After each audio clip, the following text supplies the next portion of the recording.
ہٹی تو وہ عادل تھا۔ ایمان کے ہاتھ کانپ گئے۔ عادل تم زندہ ہو؟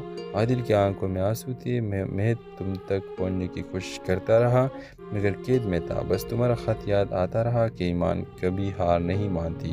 ایمان نے کہا میں نے تمہارا خط نہیں پڑھا تھا، اس نے خود مجھے لکھا، ہر دن ہر دعا میں۔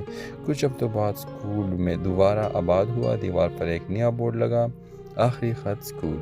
ایمان اور عادل کی کہانی۔ بچے کھیل رہے تھے اور ایمان اور عادل دور سے مسکرا رہے تھے۔ ان کے بیٹے سعد نے پوچھا امی اب بابا کہیں نہیں جائیں گے؟ ایمان نے مسکرا کر کہا نہیں بیٹا، اب بابا کا وعدہ پورا ہو گیا ہے، وہ واپس آ گئے ہیں۔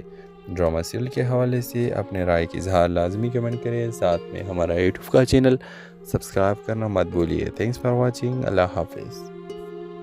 ہیلو ویورز، شام کے وقت ہوا میں خنکی تھی، درختوں کے پتے ہلکی ہلکی آواز میں جیسے کوئی پرانی کہانی سنا رہے ہو۔ ایک چھوٹے سے کمرے میں ایمان بیٹھی تھی، ہاتھ میں ایک پرانا لفافہ تھا، میں اس کے اوپر لکھا تھا ایمان کے نام، اگر میں واپس نہ آؤں تو یہ پڑھ لینا۔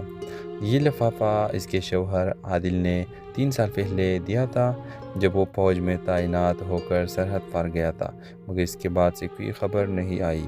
ایمان روز ڈاکے سے پوچھتی آج کوئی خط آیا، اور ہر روز جواب ملتا نہیں بیبی آج بھی کچھ نہیں۔ زندگی نے ایمان کو تنہا کر دیا تھا۔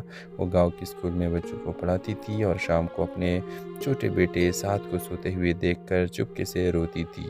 ایک دن اچانک فوج کے دفتر سے خط آیا، اس میں لکھا تھا عادل کو 3 سال پہلے دشمن کے قبضے میں دیکھا گیا تھا مگر اب تک کچھ خبر نہیں۔ ایمان کے ہاتھ لرز گئے، دل میں پھر امید جاگی کہ شاید وہ زندہ ہو۔ اس نے وہ پرانا لفافہ کھولا جو اب تک نہیں پڑھا تھا۔ خط میں عادل کے الفاظ تھے اگر یہ خط تمہیں میرے غیر موجودگی میں ملے تو سمجھ جانا کہ میں تمہاری اور سعد کے لیے لڑتے ہوئے کہیں دور ہوں۔ ایمان زندگی میں سب کچھ بھول جانا مگر دوسروں کے دکھ محسوس کرنا مت چھوڑنا، یہی انسان ہونے کی پہچان ہے۔